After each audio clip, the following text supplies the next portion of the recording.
There's a kind of person you don't notice at first. Not because they're invisible, but because they don't try to be seen. They don't chase attention.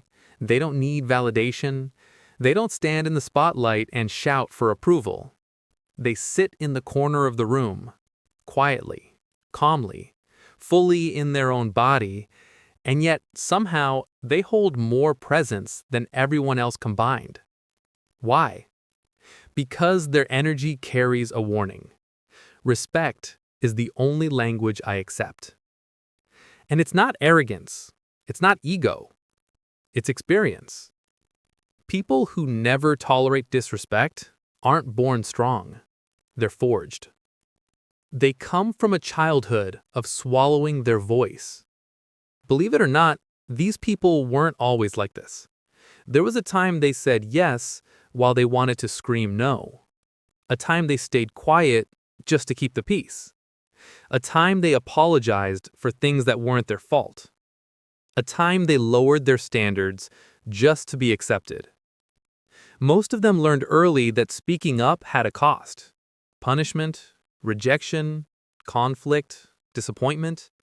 So they trained themselves to endure, to stay small, to be agreeable. But life has a breaking point. One day they realized, being silent doesn't protect you. It only attracts people who benefit from your silence. And that moment changed them forever. They come from pain they no longer hide. The transformation didn't happen overnight. It happened in small, quiet revolutions. The first time they said no. The first time they stopped explaining. The first time they walked away. The first time they chose themselves. The first time they didn't go back. Pain taught them the truth. Disrespect rarely arrives as an explosion. It arrives as a whisper, a tone, a pattern, a joke that wasn't funny, a boundary pushed just a little, a small betrayal disguised as forgetfulness. They saw it. They felt it. They recognized it. Not because they're paranoid, but because they've lived through enough to know better. They stopped trying to fix people who broke them. There was a time they believed everyone had good intentions, that if they just loved harder, were more patient, more forgiving, more understanding, people would change. But people don't change because you suffer for them. People change because they want to. And those who disrespect you rarely want to change. So they stopped playing therapist, stopped being saviors, stopped carrying conversations that the other person refused to participate in. They learned something powerful. You can't teach respect to someone who benefits from disrespecting you. So now they don't fix people, they distance themselves. They developed a different kind of strength, not the loud strength, not the aggressive kind, but the quiet, immovable kind. The strength to walk away without announcing it. The strength to say nothing when everything inside them wants to react. The strength to hold their peace like a blade. People misunderstand them. They think they're cold, detached, unemotional. But no, they feel deeply, sometimes too deeply. What makes them different is this.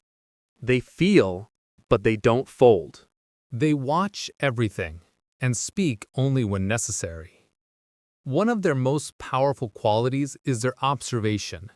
They notice who raises their voice, who interrupts, who doesn't listen, who dismisses their feelings, who mocks their boundaries, who plays the victim after causing the damage, who disappears when needed, who shows up only when it benefits them, who treats them with subtle contempt, who treats them with genuine care.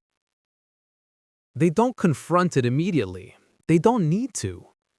They simply collect data until the truth becomes undeniable. And by the time they walk away, the relationship is already over in their mind. They don't leave suddenly. They leave mentally first, emotionally next, physically last.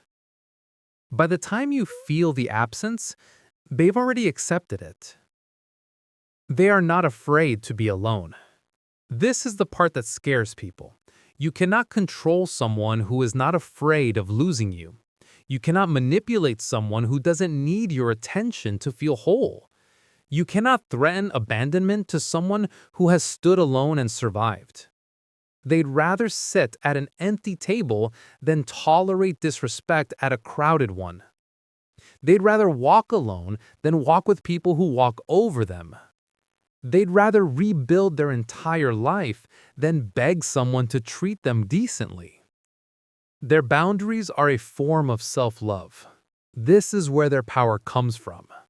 Their boundary is not a wall, it's a filter. It keeps out the ones that drain them and lets in the ones that value them. They don't shout their boundaries. They don't negotiate them. They simply live them. You raise your voice, they distance. You lie, they detach. You disrespect them, they disappear. Not out of anger, but out of alignment. They no longer match energies. They match values. Their peace is protective like a sacred space. You can feel it when you're around them. They don't rush. They don't force. They don't cling. They don't chase. They don't tolerate inconsistency. Their life feels intentional, grounded, calm. Not because it's perfect, but because they refuse to let chaos enter their world. They know what it took to build their peace. They know how hard it was to heal. They know how rare inner safety is. So they protect it like it's the last valuable thing on earth. And maybe it is. They don't seek revenge. They seek distance. People expect anger, drama, explosions, arguments. But people who no longer tolerate disrespect don't need revenge. Their absence is the revenge. Their silence is the closure. Their healing is the payback. Their growth is the consequence. You can't hurt someone who's no longer emotionally accessible to you. You can't wound someone who stopped giving you the weapon. And you can't control someone who sees you exactly as you are. They know their worth, and they will not lose it again. This is the final stage. They know what they bring. They know what they offer. They know their value. They don't inflate it. They don't brag about it. They don't weaponize it. They simply embody it. Their confidence is quiet. Their standards are non-negotiable. Their boundaries are unshakable. Because they remember the version of themselves who tolerated too much, and they refuse to ever go back. And here's the real secret. They're not hard to love. They're just impossible to disrespect.